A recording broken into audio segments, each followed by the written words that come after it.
I started riding when I was young. I used to chase my father and my brothers in the Tahoe Mountains. I can't compare riding a motorcycle to anything else.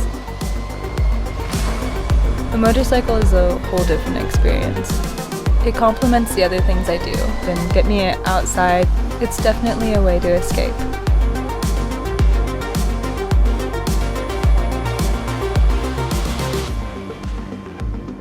Riding is therapeutic for me and helps me to slow things down.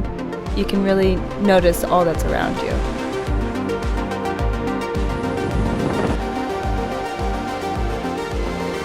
It adds that adventure aspect to my life, which is kind of what Harley's all about.